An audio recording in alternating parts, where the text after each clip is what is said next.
Questions orales, oral questions. The Honourable Leader of the Opposition.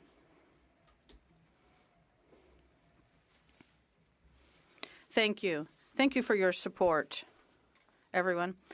Mr. Speaker, after 9 years of this Prime Minister, more costs, crime, corruption, and now more chaos, with 24 Liberal members of Parliament who want the Prime Minister to step down, even when the Bloc wants to keep this PM in power.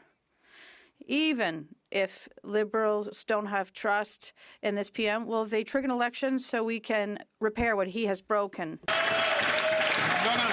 The Right Honourable Prime Minister.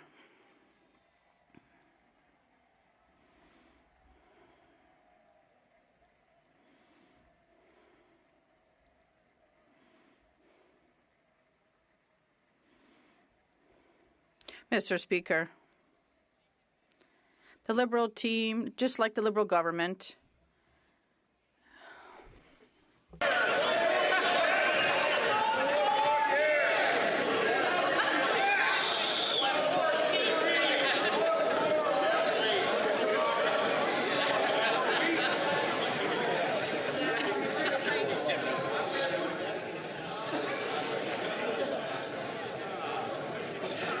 The Right Honourable Prime Minister. I want to thank all members of this House for their rousing show of confidence.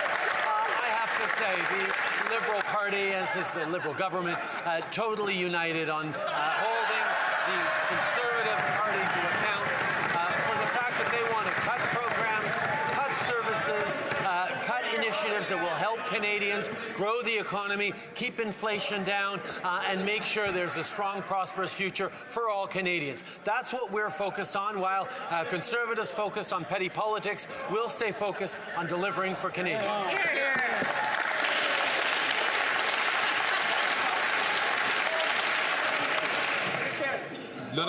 the Honourable Leader of the Opposition. That was a question in French, by the way, Mr. Speaker. 24 Liberal members recognize that this Prime Minister is not worth the cost, the crime, the corruption, and now the chaos. Finally, today, they needed to muzzle half of these members at the caucus, forcing some of them to go to the bathroom to send text messages to the journalists telling them what's going on at the caucus. The Liberal members know what Canadians have already knew, that the Prime Minister is not worth the cost, the crime, and the corruption. When will the elections be? The Right Honourable Prime Minister. Mr. Speaker, while the Conservatives are concerned with division and personal attacks, we're focused on the fact that we have to deliver for Canadians, deliver dental care for seniors, deliver more daycare spots, deliver investments in a greener economy and creating jobs for the future. The Conservatives are offering austerity and cuts. That's not what Canadians need. We need a government to be here to invest in their future, and that's exactly what we're doing, because confident governments invest in their citizens, and that's exactly why our economy is improving so much. The Honourable Leader of the Opposition. Mr. Speaker, after 9 years of this Prime Minister, costs are high. Housing costs have doubled. The national debt has doubled. Housing costs are out of control, and the Parliament is paralyzed with corruption that the Prime Minister is trying to hide from Canadians. And now there are at least 24 Liberal members of Parliament who are saying that the Prime Minister needs to resign. In addition, immigration is out of control. He cannot fix what he's broken while he's facing a rebellion. Can he trigger an election right now? The Right Honourable Prime Minister. Mr. Speaker, all Canadians clearly see that the Conservative leader is only offering cuts and austerity and empty slogans. They need solutions, and that's why we're putting forth solutions for dental care, investments in a green economy, investments to attract worldwide companies in fintech through electric vehicles, AI, and quantitative technology. We're going to be here to invest in the future of this company and focused on the future, while the Conservatives just want to bring us back to the Stone Age. The Honourable Leader of the Opposition. After 9 years of this NDP Liberal Prime Minister, costs up, taxes up, crimes up, and according to 24 Liberal MPs, time is up. This Prime Minister has doubled housing costs, doubled the national debt, given us the worst economy in the G7. He's paralyzed Parliament with a cover-up of corruption, and 2 million people are lined up at food banks, but he cannot fix what he broke because his caucus is revolting. Will he call a carbon tax election today? The Right Honourable Prime Minister.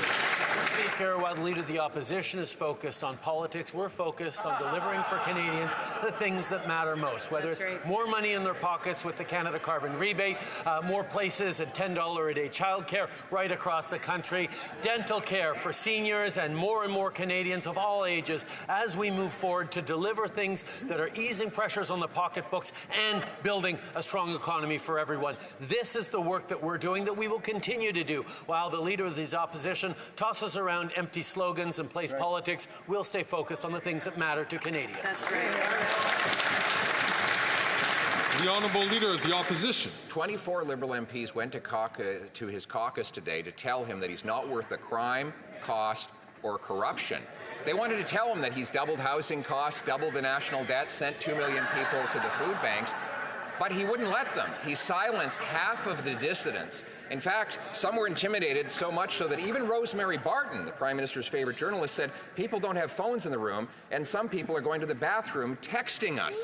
Mr. Speaker, will the Prime Minister text those dissident Liberal MPs, tell them to come out of the bathroom and tell the whole world that he's not worth the cost? The Right Honourable Prime Minister. Speaker, in our caucus, people have always been free to speak their mind and have different perspectives. What is interesting, Mr. Speaker, is nobody in the Conservative caucus seems to have spoken out when one of their members got an all-expenses-paid trip to an extreme anti-abortion church in Florida. Nobody spoke out. Well, one of the members on their front bench went and dined with white nationalists, far-right German nationalists, and nobody spoke up and is continuing to speak up when their leader refuses to get a security clearance so he can deal with foreign interference.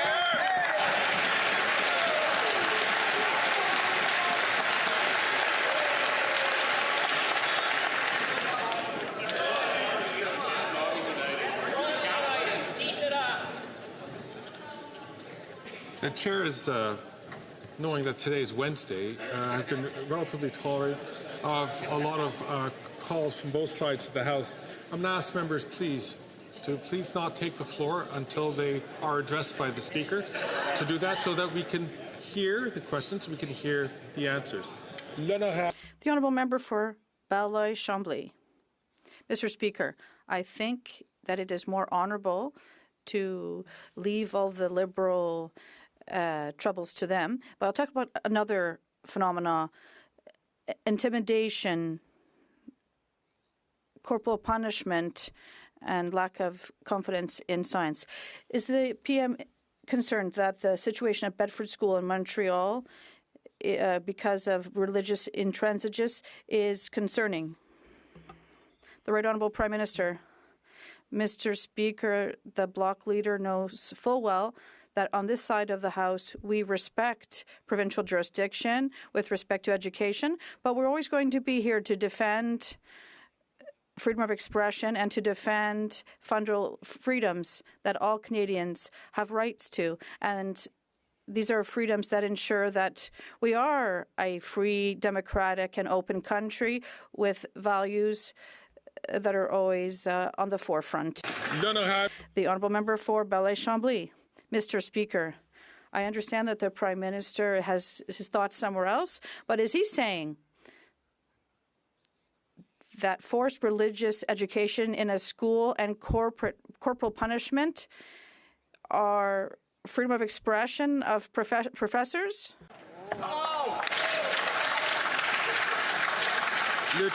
The Right Honourable Prime Minister. No, Mr. Speaker, that's not at all what I've said. I have underscored that administration of schools is under provincial jurisdiction, and we expect the province to take care of its jurisdiction, but we're always going to defend fundamental freedoms of all Canadians, and that includes children who have a right to be educated in a way that reflects our values as Canadians and Quebecers. The Honourable Member from Burnaby South. I recognize that the Prime Minister is distracted, but there's a recent survey that's come out that shows that over half of Canadians are having a hard time with the cost of groceries. Now, too many in this chamber are more worried about themselves than kids going to sleep hungry in our country. Why has this Prime Minister refused to take action on painful food prices? Hear, hear, hear. The Right Honourable Prime Minister. Mr. Speaker, we have taken action and will take more action. We move forward on increasing competition rules so that the Competition Bureau can go after people who are and companies that are gouging Canadians, at the same time as we're delivering more supports, whether it's with the National School Food Program that's putting more money in the pockets of families by giving them breaks on their groceries so kids can actually eat healthy foods at schools, or delivering a Canada carbon rebate. Unfortunately, that carbon rebate that puts more money in families' pockets has just seen the NDP pull their support from it, even though it's helping Canadians with affordability, and we will continue to be there to fight climate change. Then I have the Honourable Member for Burnaby South. Have you ever been to a grocery store? People are losing hope.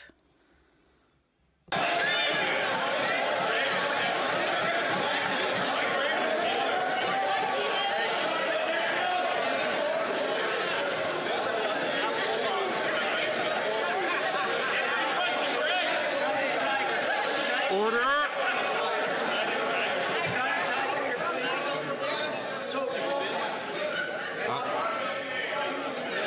À l'ordre, s'il vous plaît. Order, please.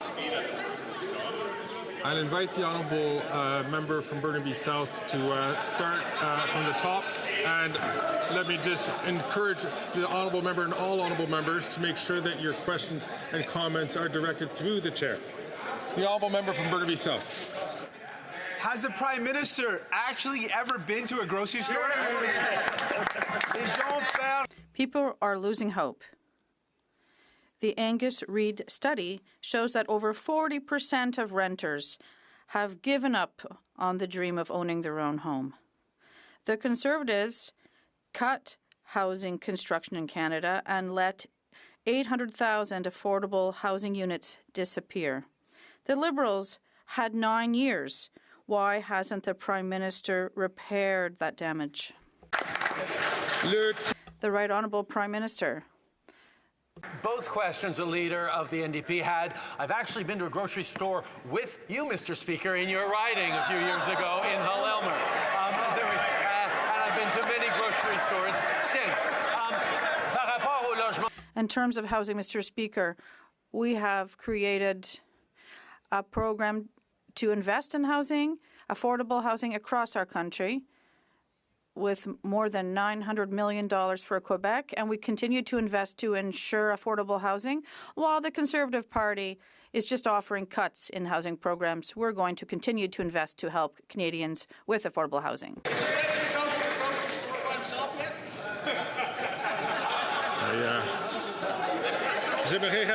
I'd like to assure all members that, yes, the flame market is in my right. The Honourable Leader of the Opposition. The Prime Minister liked to go grocery shopping together, Mr. Speaker. And if you had, you would know that, of course, food prices have risen 36% faster in Canada than they did in the United States during the last 4 years, and that gap grew in line with the carbon tax. The leader of the NDP apparently likes to shop at Metro, for which his brother's company is the chief lobbyist.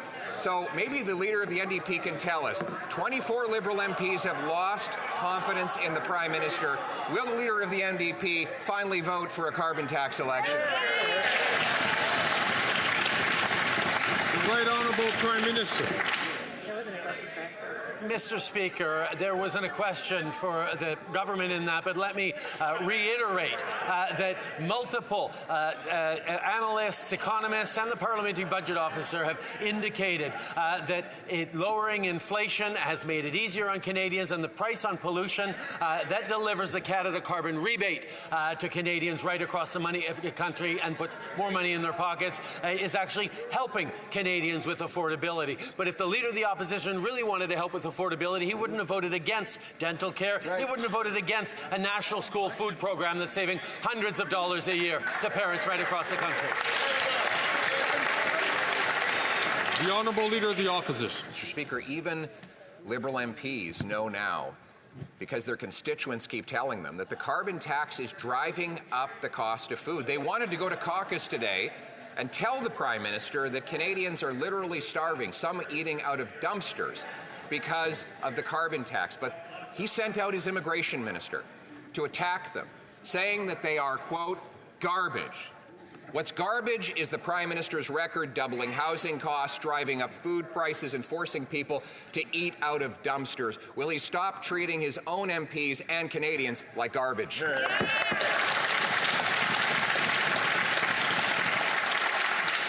The Right Honourable Prime Minister. I think the leader of the Conservative Party shouldn't be bragging that none of his MPs have asked him to get a security clearance so that he can actually protect his party from foreign interference. That none of his MPs have spoken out. That having one of their members go down to Florida on an all-expenses-paid trip by an extreme anti-abortion church is just fine for all of their MPs. And that, quite frankly, none of them have any issue with a member on their front bench dining with a neo-Nazi. Mr. Speaker, I would hope some of his members in his caucus would speak up about some of the problems.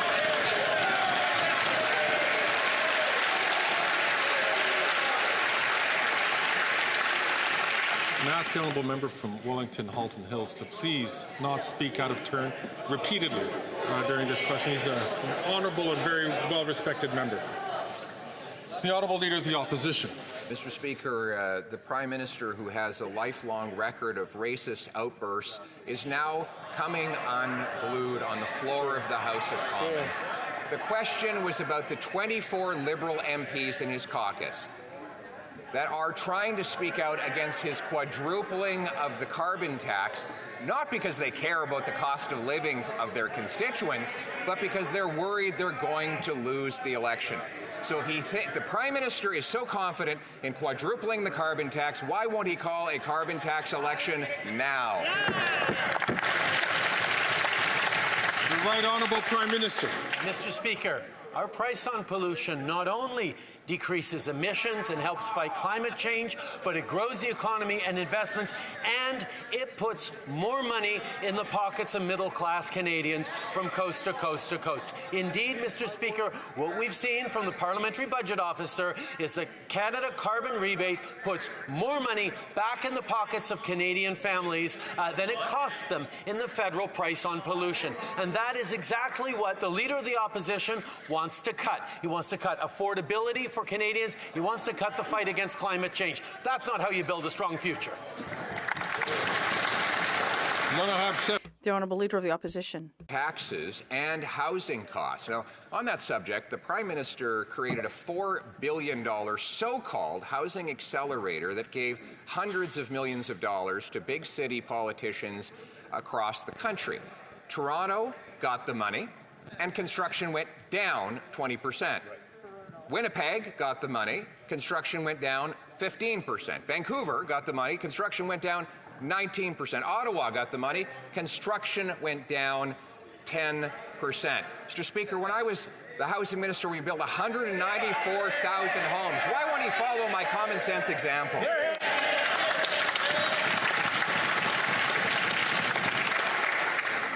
The Right Honourable Prime Minister.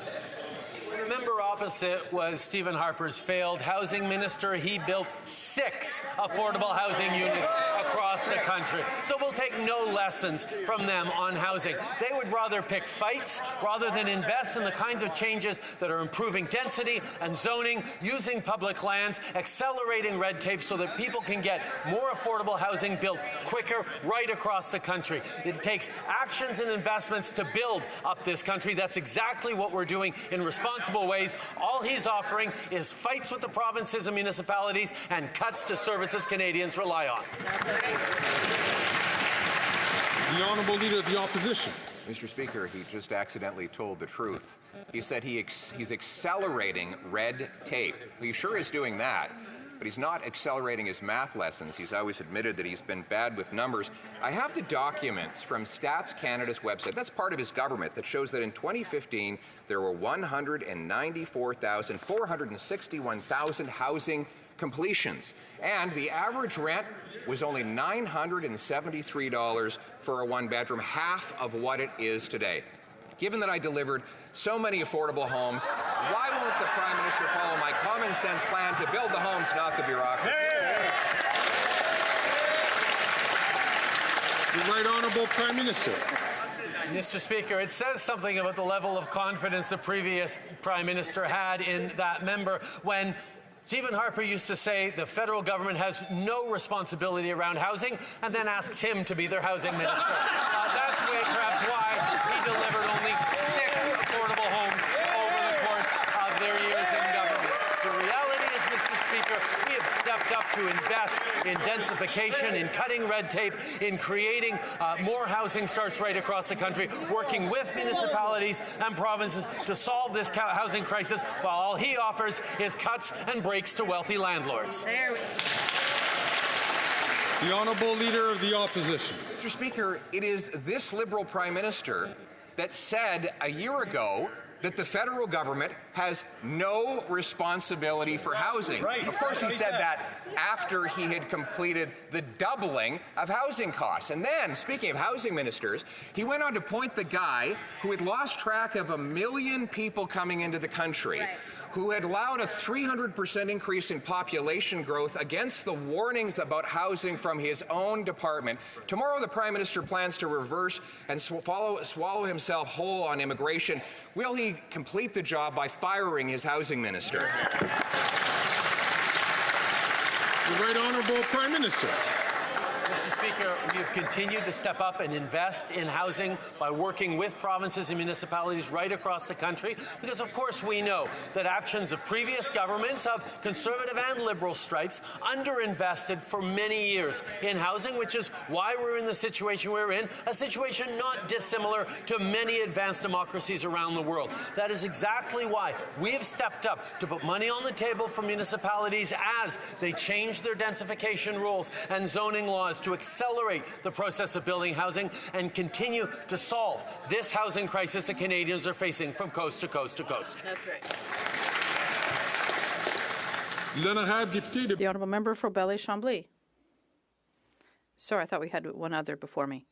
The Prime Minister, Mr. Speaker, given the facts that were announced, does he not recognize Ottawa is trying to demolish Quebec's efforts with respect to its values and secularism? It's encouraging division, and it's even more concerning in schools. There's a desire to finance the challenge of Bill 21 on secularism at the Supreme Court, and it is a divisive and serious intrusion. The Right Honourable Prime Minister, Mr. Speaker, we are a government that will always defends the fundamental rights of Canadians, and it's a principle that guides us as a party and also as a country. Yes, we are very concerned by the issue of children who are experiencing suffering that is unacceptable in schools, and that is why we expect the Quebec government to look at this. At the same time, we're always going to defend fundamental freedoms of all Canadians. The Honourable Member for Belleuil-Chambly. This ambiguity is very concerning, Mr. Speaker. The Prime Minister should clearly confirm that regardless of the causes that seem to be justifying this violent and oppressive behavior, an indoctrination of children at schools, it should be condemned. And the attitude of this government, his multiculturalist obsession and a desire to challenge our secularism laws and other institutions that encourage this is an important danger. The Right Honourable Prime Minister, Mr. Speaker, I'll even be clearer. In terms of these children at this school, this is absolutely unacceptable. But using exceptional cases like this to attack Quebec's diversity and attack the various cultures that unite our country is also unacceptable, Mr. Speaker. We're always going to defend cultural diversity. We'll always defend well-being at home while we defend the rights and liberties of children every time. The Honourable Leader of the Opposition. The Prime Minister is admitting that his immigration policies have been totally incompetent. In fact, the ratio of new people to new homes reached its highest level in recorded history last year after his then immigration minister, now housing minister, ignored the warnings of his own department. According to a new Concordia University report, the rent is expected to rise to $7,500 in Vancouver and $5,500 in Toronto if the trajectory continues. Will he reverse course now? The Right Honourable Prime Minister. Mr. Speaker, one of the great advantages of Canada in the world, of Canadians in the world, is that we continue to be a country that understands that immigration is a source of opportunity and growth and richness for this country. One of the other great advantages we have is we have an immigration system that is able to adjust to different realities. In the years after the pandemic, there was a need for more temporary workers, there was a desire for more international students, and we let more in, working with the provinces and businesses across the country. As we see the situation shift, as the labor market shifts, we're making changes to the immigration system so that we can keep its support. That's right. The Honourable Leader of the Opposition. Mr. Speaker, there's nothing compassionate about inviting people without a place for them to live or health care for them to have or jobs that provide them with paychecks. He has destroyed our immigration system through his own personal incompetence and destroyed a 150-year common sense consensus between Liberals and Conservatives on that subject. He cannot fix what he broke on immigration, housing, or anything else because he's busy fighting his own caucus. Why won't he call a carbon tax election so that we can restore Canada's promise where anyone who comes here and works hard can have a good life, a safe street, and a warm home? The Right Honourable Prime Minister. Mr. Speaker, the work we are focused on is on the middle class and people working hard to join it, and we have delivered over these past years. And in these times of global strife and pressures, that is exactly what we are doubling down on investing in building homes, investing in strengthening our immigration system so that it can match the challenges we're in right now, in moving forward on putting more money in people's pockets, even as we create strong jobs and growth for the future. The Bank of Canada just reduced interest rates because inflation is now down to low inflation once again. We are managing this country responsibly. We're continuing to invest in its future. The Honourable Leader of the Opposition. Mr. Speaker, Canada makes every single one of us a promise. If you work hard, you get a good life. That promise, like everything else after 9 years of this NDP Liberal Prime Minister, is broken. Now, he's broken countless promises, but this one is different. This wasn't his promise to break. It belonged to all of us. Now that he has destroyed the immigration, the housing market, the cost of living, will he call a carbon tax election so that we can bring home Canada's promise?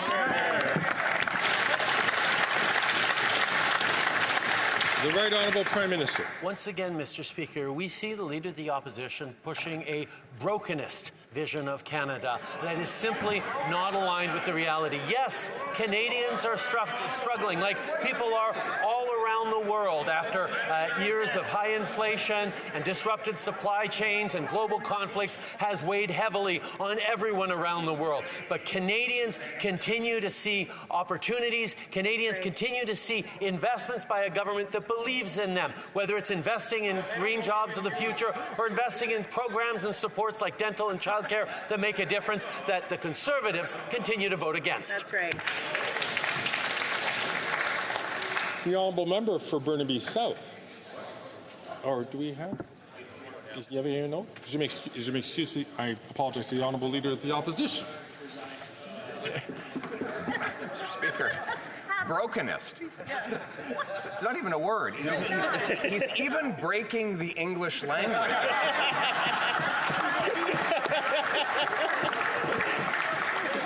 Oh, my goodness. So he broke the housing market by doubling the costs. He broke the cost of food by jacking up the carbon tax and increasing prices 36% faster than in the United States. He's broken our immigration system. He's breaking the bank with his doubling of the debt. Even his own caucus members think that everything is broken. Why don't we have a carbon tax election to decide? The Right Honourable Prime Minister.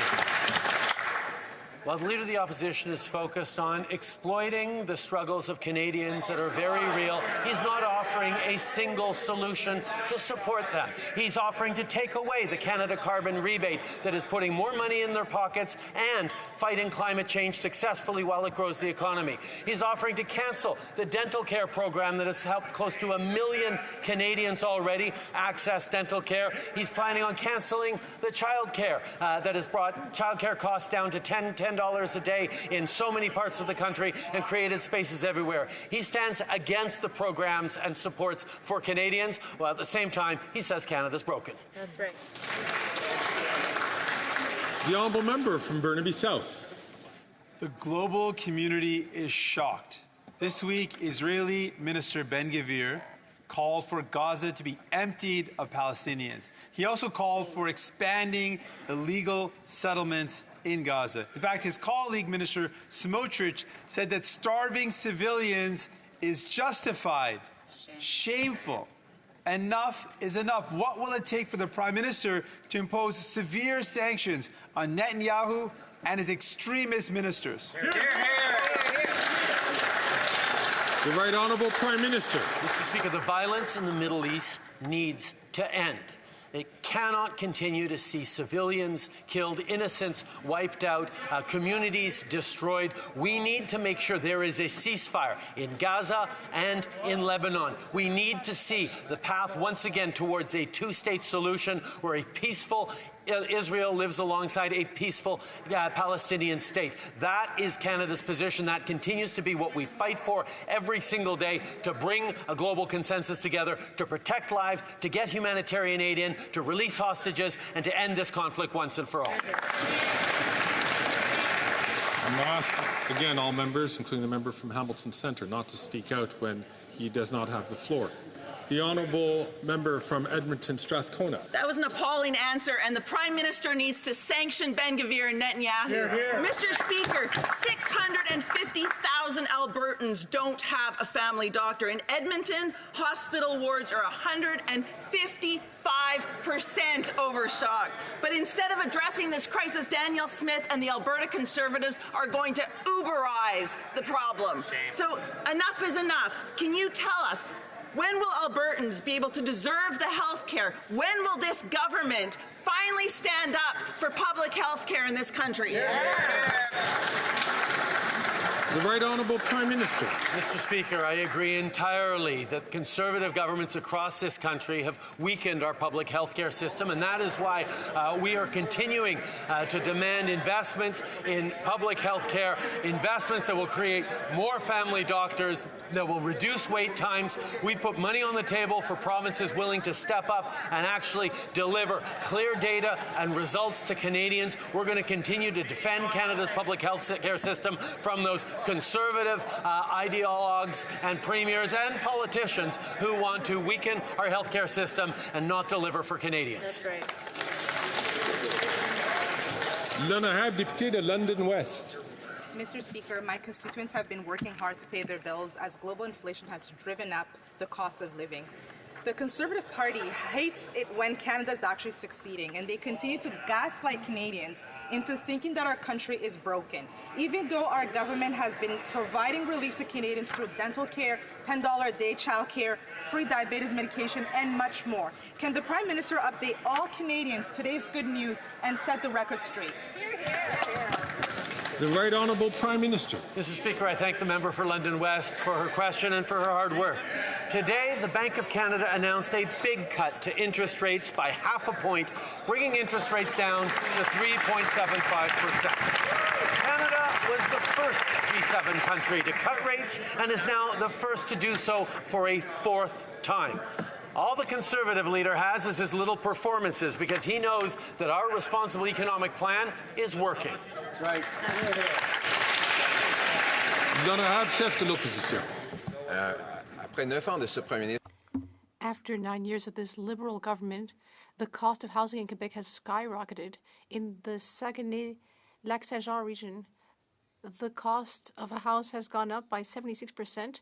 In Trois-Rivières, the cost has gone up by $190,000. And in Drummondville, the cost has gone up by $204,000. That's an increase of 124%. Meanwhile, what has the Prime Minister done? He has broken our system. He has printed billions and billions of dollars, and he's preventing new constructions. Will he do something about these policies? The Right Honourable Prime Minister. Mr. Speaker, the Conservative leader is using these challenges that are facing Quebecers and all Canadians to feed his own political career, but he's not offering any solution to the problem. That's why we have invested $900 million with the government of Quebec to speed up housing construction.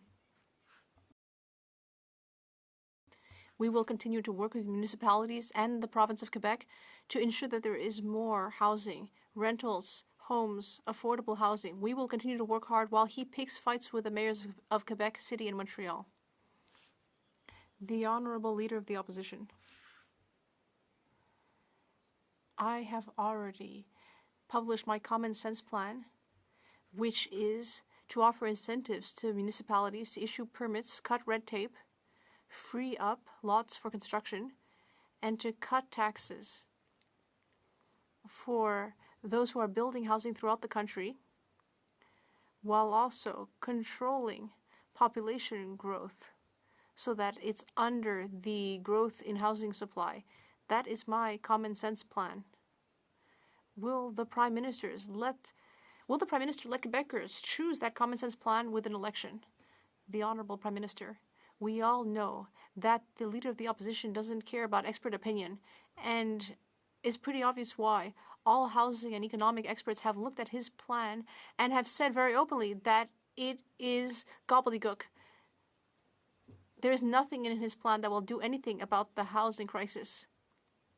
Once again, he has just offered empty slogans, not real solutions. Quebecers, like all Canadians, deserve a government that will continue to invest in housing, to invest in their future, instead of simply offering cuts and austerity, which is all that the Conservative leader knows.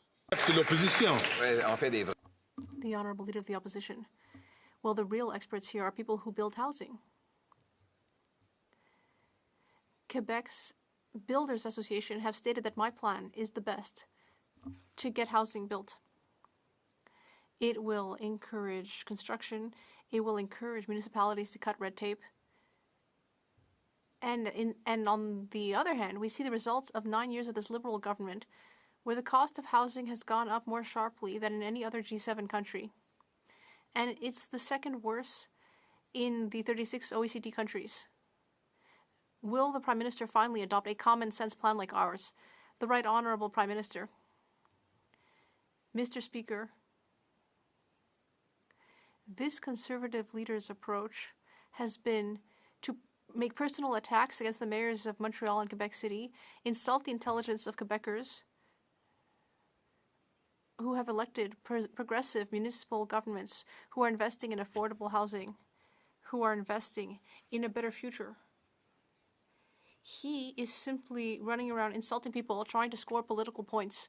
We work hard every day in partnership with municipalities and provinces to deliver concrete results. Housing, economic growth, results for everyone. The Honourable Leader of the Opposition.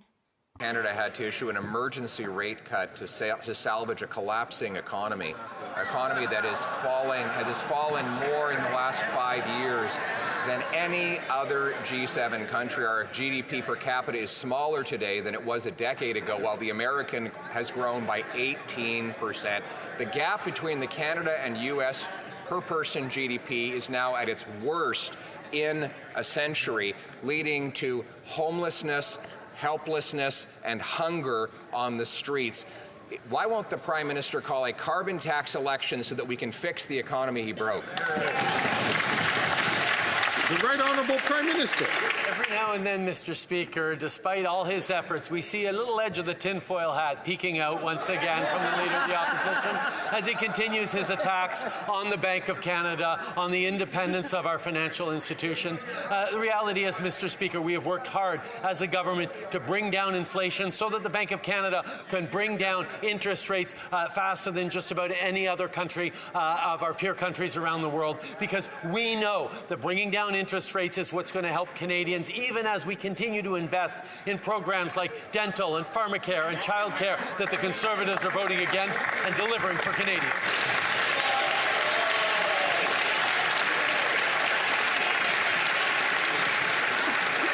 L'honorable député de Belleuil-Champ. The Honourable Member for Belleuil-Chambly. Mr. Speaker, the Prime Minister has said that the Bedford school case is a mere isolated anecdote, but it's been going on for 7 years. It's very well documented that there are cases of harassment, bullying, religious indoctrination. Does the Prime Minister know that 3 other schools may be involved? And does he know that some parents are withdrawing their children from schools because they are worried? They are worried about religious indoctrination and children being discouraged from obeying Quebec law. The Right Honourable Prime Minister. Mr. Speaker, as a former teacher, I can vouch for the fact that it is essential to protect our children, to protect the values that we care about. For example, freedom. I am very concerned about the reports mentioned by the leader of the Bloc Québécois. And we all expect that the competent authorities, in this case the province, will quickly address the issue to protect children under their care. The Honourable Member for Belleuil-Chambly. Mr. Speaker, when Adil Shalkawi gets involved in a situation, we know that someone responsible needs to take over. Even though the Prime Minister is pretending to show respect for provincial jurisdiction, well, much good may it do him. Here we see that there has been federal intervention against our secularism legislation, which involves interfering with Quebec jurisdiction. The Bloc Québécois has stated that it should be impossible to spread hate speech on religious grounds. The Right Honourable Prime Minister. Mr. Speaker,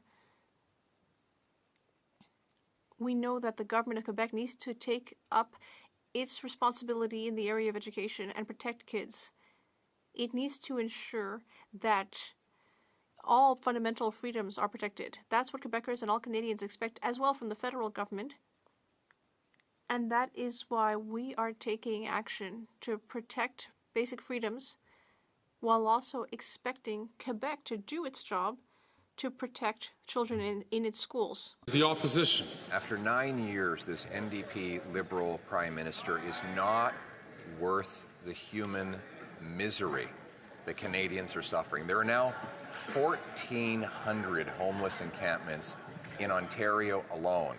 The City of Toronto admits that it's run out of homeless shelter space and will have to turn people out into the snow throughout the forthcoming winter. There's a Facebook group called the Dumpster Diving Network, and people are lined up in the rain for hours for rotten potatoes. Is this the Great Depression? The Right Honourable Prime Minister. Mr. Speaker, we've all seen the cozy relationship that the Leader of the Opposition has with a number of Conservative premiers across the country. I would ask him to use his significant influence over those Conservative premiers to ask them to accept the money that the federal government is putting on the table to help with homeless encampments. A month ago, we asked each province and territory to partner with us to help find shelter for those living in encampments. Alberta, Ontario, and Saskatchewan have not yet formally responded to us to end encampments in their respective jurisdictions. I ask the Leader of the Opposition if he cares about this indeed, to stop playing politics and start up. The Honourable Leader of the Opposition. The problem with that blame game is that, in fact, the worst homeless encampments are in NDP-governed British Columbia.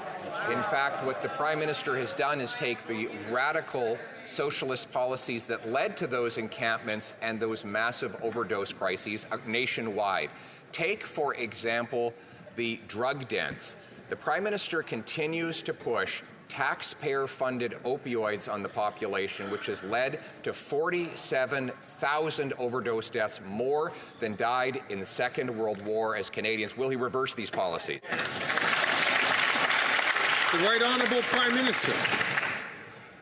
I just have to pause for a moment on the incredible irony of watching the Leader of the Opposition in this House accuse anyone of playing the blame game. He has made his entire career as leader and 20 years as a parliamentarian about playing the blame game. It's about time he started taking responsibility for the members of his caucus and take responsibility for putting forward solutions that will actually help Canadians instead of offering cuts and pointing fingers and empty slogans.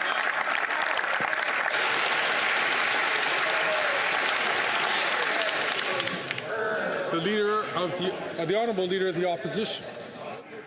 The NDP Liberal government is acting like, quote, a drug lord. Those are the words of Masha Krupp, a mother who lost her daughter to an overdose. That daughter, Larissa, was given taxpayer-funded opioids. Now her son is addicted to the same government-provided drugs. This radical policy, which this Prime Minister pioneered and expanded with the help of the NDP, has taken thousands of lives. Will he stop acting like, quote, a drug lord and put the money into treatment and recovery? The Right Honourable Prime Minister. Mr. Speaker, we're using all the tools at our disposal to save lives and keep communities safe for everyone. Meanwhile, Conservatives are choosing to use struggling people as political props to promote fear and spread misinformation. From the very beginning, we've been there to work on an evidence-based, compassionate, and public safety approach. We have and always will be there to work with provinces and territories on approaches focused on saving lives and ending this crisis.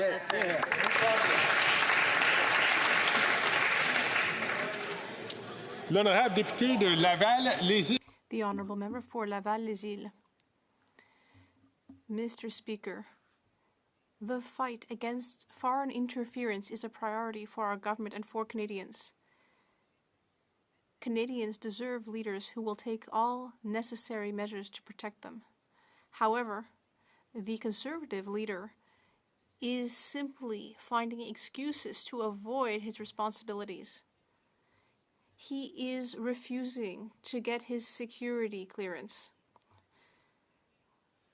Can the Prime Minister explain why it's important that the Conservative leader step up by getting his top secret clearance?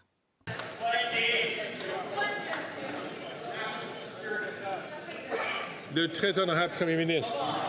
Je remercie le député de Laval. The Right Honourable Prime Minister, I'd like to thank the member for this important question.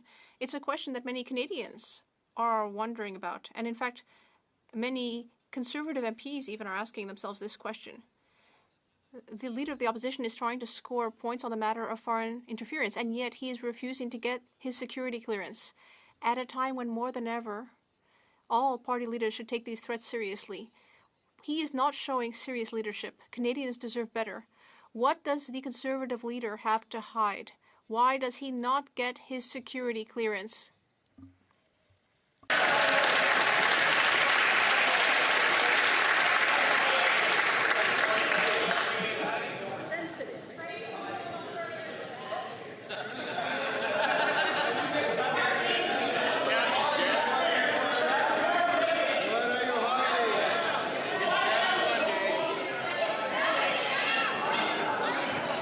Order. I'm going to ask all members not to take the floor unless recognized by the Speaker. I've asked the honourable member from Wellington Halton Hills, who's a very respected member in this House, please not take the floor. Not take the floor. Unless recognized by the Speaker.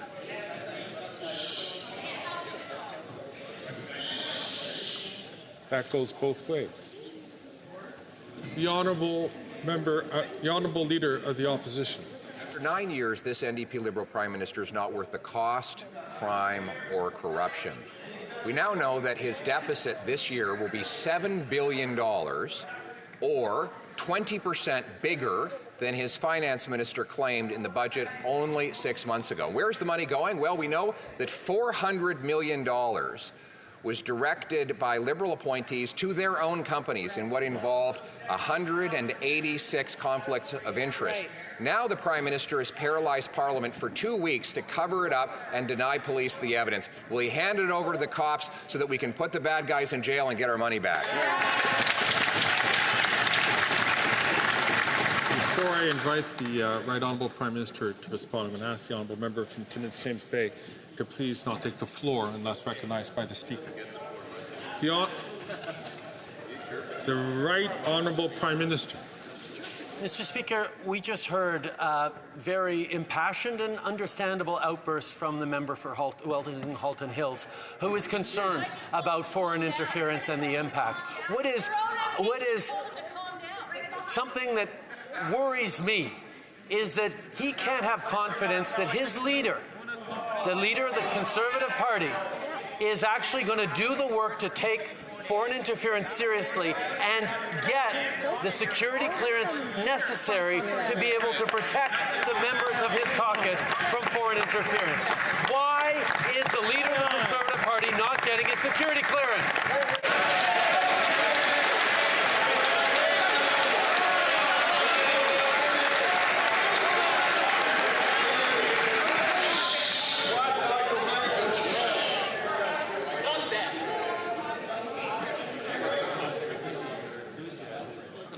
The Honourable Leader of the Opposition.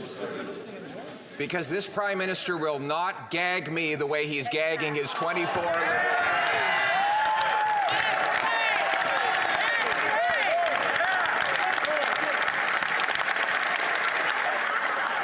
He's turned our country into a playground for foreign interference.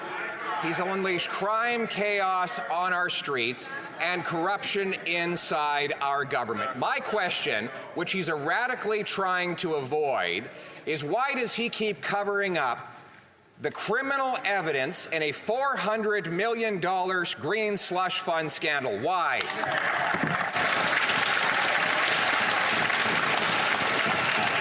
The Right Honourable Prime Minister. Mr. Speaker, the Leader of the Opposition is about to get up one more time in this House to say some words. I recommend that at this point he choose those words to apply to explaining to Canadians why he will not get the necessary security clearance from our national intelligence agencies to be able to protect not just his party and their institutions and their members, but all Canadians. Any leader who wants to take national security seriously should be able to listen to the information that CSIS wants to share them instead of covering his ears and going la la la la la like.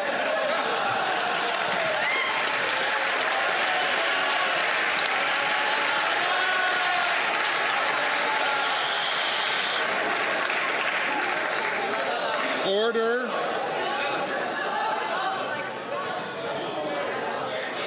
Order! The honourable member from Wellington Halton Hills. Mr. Speaker, I'll tell you the briefing the Leader of the Opposition will take.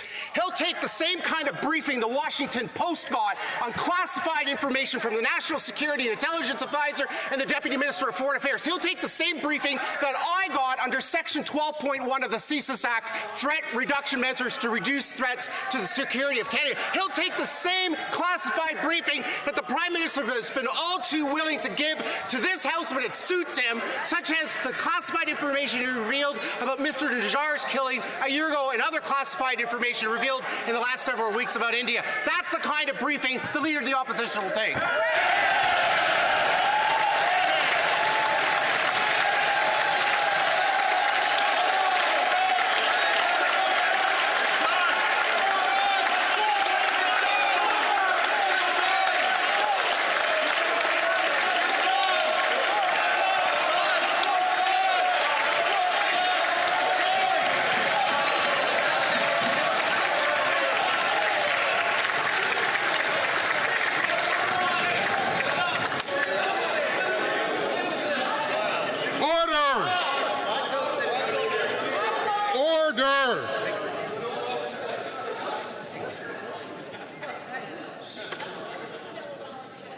The Right Honourable Prime Minister. Mr. Speaker.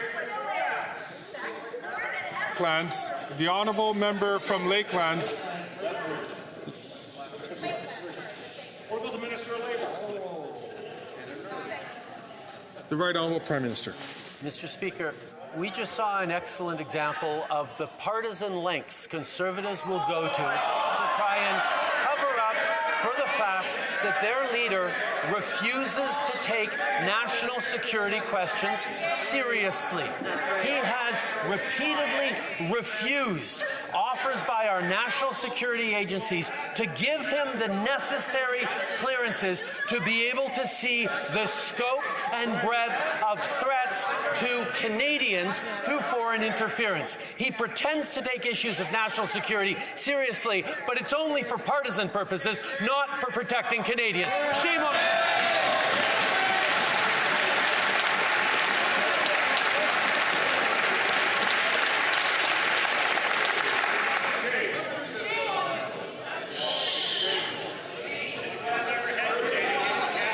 Order.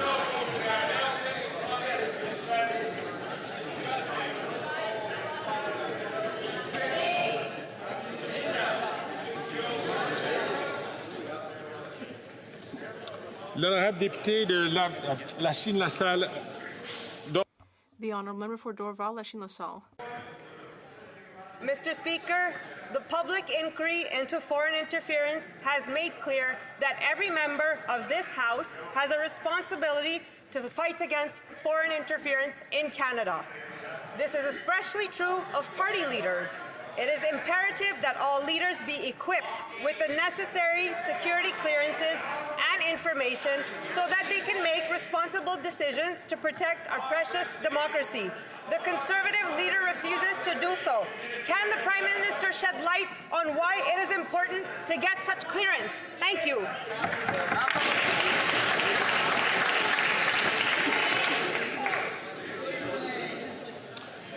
The Right Honourable Prime Minister. Speaker, I thank the member for Dorval, Lachine-LaSalle. Canadians should be alarmed by the Conservative leader choosing to ignore risks to his own party and to our country. And his excuses have all been dismissed by nonpartisan national security experts. So if he has nothing to hide, what is he afraid of? Why won't he get his security clearances? Let me put these in terms that I think the Leader of the Opposition might actually understand.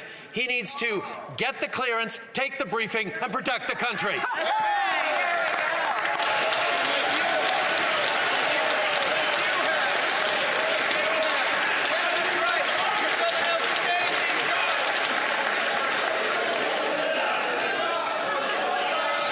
You've done an outstanding job. Order. Order.